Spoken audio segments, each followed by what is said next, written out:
Buya, saya mau bertanya mengenai zakat. Apakah boleh seseorang menunaikan zakat meskipun belum mencapai nisabnya? Dan untuk saya pernah dengar ceramah Buya mengenai golongan 8 golongan yang bisa menerima zakat dalam hal fisabilillah untuk zaman sekarang. Kalau nggak salah dengar kata Buya, Ustadz tidak termasuk fisabilillah. Mohon penjelasannya Buya. Assalamualaikum warahmatullahi wabarakatuh. Assalamualaikum. Dalam masa zakat ada 3 penjahat zakat. Yang pertama, orang tidak berhak menerima zakat ngaku-ngaku biar dikasih zakat, penjahat. Yang kedua adalah pengurus ambil zakat tidak punya ilmu, bagi zakat salah tempatnya, penjahat dalam zakat.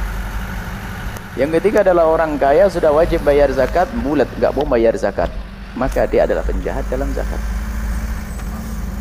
Adapun sesuai dengan yang ditanyakan bahwa kalau belum memenuhi syarat tidak wajib zakat, kita tidak boleh mewajibkan sesuatu yang tidak wajib. Punya toko nisabnya tidak sampai senilai 94, punya toko nilainya tidak sampai 90 gram emas. Anda punya toko dari dulu, hasilnya besar, tokonya kecil-kecilan, tapi hasilnya putarnya cepat. Tapi tokonya hanya modalnya 40 juta, 30 juta. Tapi gede, setiap hari, waduh, bisa bangun rumah dan sebagainya. Tapi setelah dihitung di akhir tahun tetap 40 juta, nggak wajib zakat. Karena belum sampai nisab, nggak wajib zakat. Tapi untungnya gede, bukan urusan. Jangan ngiri sama orang itu. Nah ini, kadang-kadang orang syirik melihat orang berhasilnya. Nggak wajib zakat. Jual aset wajib zakat, nggak ada. Jadi yang tidak wajib kecuali Anda menemukan toko Anda, setelah itu Anda hitung semuanya dan uang yang ada di dalamnya, barangnya di akhir tahun ternyata mencapai nisab senilai emas kurang lebihnya 90 gram, 84 sampai 90 gram emas murni, senilai itu kurang lebihnya kalau dihitung 60 jutaan lah. Kalau senilai 60 atau 70 juta, maka Anda sudah wajib mengeluarkan zakat setelah berputar 1 tahun. Nggak boleh kita mewajibkan sesuatu yang tidak wajib. Kemudian masalah fisabilillah, kami tidak akan bicara kecuali sesuai dengan apa yang kami baca dan kami ketahui dan sudah kami tuliskan itu. Ulama 4 madhab mengatakan bahwasanya yang namanya fisabilillah itu adalah mereka yang berjuang di medan laga dari para tentara yang gratisan. Tentara yang sudah dapat gaji dari negara nggak dapat. Yang sudah ditulis di Diwanil Murtaziqati di tempat digaji nggak. Jadi hanya Anda jihad sukarela Anda boleh mendapatkan zakat. Tapi ustadz bukan. Ustadz tidak masuk dalam hal ini. Masjid bukan. Pondok pesantren bukan. Wah, ini kan juga untuk jihad memerangi orang akidahnya beda. Akhirnya begitu alasannya. Kan untuk perang jihad memerangi akidahnya beda. Zaman dulu pun ada orang Mu'tazilah lebih gede lagi. Punya negara Daulah Abbasiyah.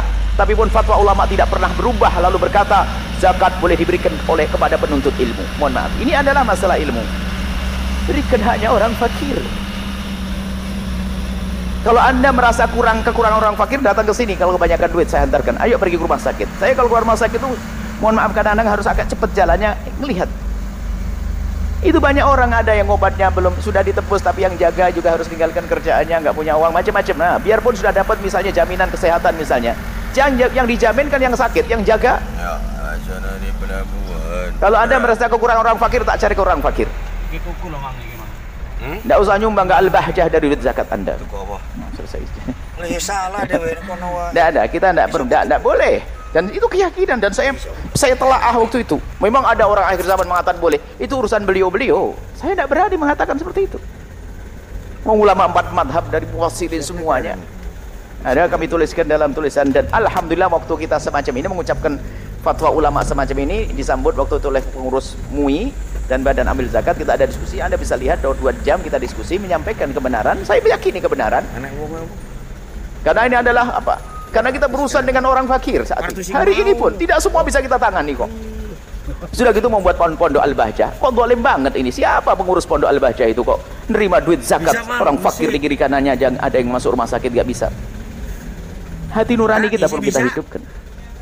Kenapa kita senang mendapat katanya Qofal Asy-Syazi? Mana ada Qofal berkata, Imam Qofal tidak berkata kok itu. Tidak ada nukil dari Imam Qofal adalah dusta. Imam Qofal pun menukil dari qala ba'du sebagian. Enggak ada nukil dari Imam Qofal. Bohong, jangan menisbatkan kepada orang. Imam Qofal tidak pernah mengatakan. Lihat teksnya, Imam Qofal tidak mengatakan. Lalu semuanya qala Qofal. Bukan Imam Qofal berkata, enggak ada. Lihat orang Pak. Ada seorang anak muda datang kepada kami, tiba-tiba berkata, "Buya, saya menyesal. Kenapa? Ibu saya sakit, saya tidak bisa bawa ke rumah sakit sampai meninggal. Sudah begitu akan digunakan duit untuk bangun pondok Al-Bahjah. Mana nurani, mana batin kita? Kenapa kok senang dengan fatwa yang picisan, fatwa yang lemah? Saya tidak mengatakan picisan, maknanya Pak, kita senang pendapat lemah dalam urusan dunia. Lemah pendapat, jangan itu orang fukara ini berubah juga. Kalau masalah itu juga kita sudah sampaikan dengan panjang lebar. Dalam hal ini kami tidak akan mengulang. Kalau ada ulama yang mengatakan boleh dibagi, itu pendapat beliau-beliau, tapi kita tidak mau. Kita sering dalam urusan dunia fatwa-fatwa lemah kita anggap fatwa-fatwa lemah. Ini fatwa sangat lemah dan lemah di dalam madhab. Kalau ada madhab lain silahkan Anda datangkan madhab lain, bukan urusan saya itu. Urusan Anda dengan Allah Subhanahu wa taala. Selesai. Untuk bangun masjid, bukan. Yang bangun masjid siapa sih? Anda paham? Coba Anda berbicara dengan akal saja sebelum hati nurani. Yang bangun masjid orang kafir atau orang Islam? Orang Islam itu dari orang Islam yang kaya atau yang melarat? Yang kaya. Ngapain orang melarat suruh bayar masjid? Anda ini sadar atau enggak? Oh, serem banget bu ini. Tanggung utangnya orang fakir itu kalau mau. Semoga Allah mengampuni semuanya. Dan memang saya sedikit tegas masalah ini apa? Untuk meratakan ini semuanya. Sekarang bingung, orang sakit, orang ini semuanya, waduh, makan sampai sekolah nggak bisa. Partusing mau. Allahu a'lam bishawab. Itu kemampuan kami. Dan kami tidak akan menyampaikan kecuali saya ketahui. Jangan ada kritikan kebodohan saya. Bisa Mang, bisa. Berikan kepada saya petunjuk. Saya hanya mengutamakan pendapat 4 madhab yang dikukuhkan. Kalau ada pendapat lemah saya juga tahu, ada pendapat saya juga tahu. Cuman saya tidak berani karena ini akan disampaikan ke orang dan orang akan mengamalkannya. Cuman anehnya sudah tahu begini masih ada orang datang ke Buya, "Buya, ini zakat untuk Buya." Anda ini ngaji enggak? Iya bocah ini. Kok ada ini? Katanya dekat dengan Buya, suka ngaji duit zakat untuk Buya. Pusing ini. Gratis. Ngantuk ini. Minum kopi kalau ngaji ya. Masalah ini. Zakat untuk Buya, plek zakat untuk Buya. Zakat untuk pondok. Tapi di sini juga menyalurkan zakat, ada rekening zakat akan dilalui kepada yang berhak, bukan untuk pondok. Rekening zakat Al-Bahjah bukan untuk pondok, tapi akan disalurkan kepada yang berhak. Si fakir yang double, fakir nyungsep sakit. Ada salurannya, ada kita salurkan ke sana. Semoga Allah menghidupkan hati nurani kita. Wallahu a'lam bishawab.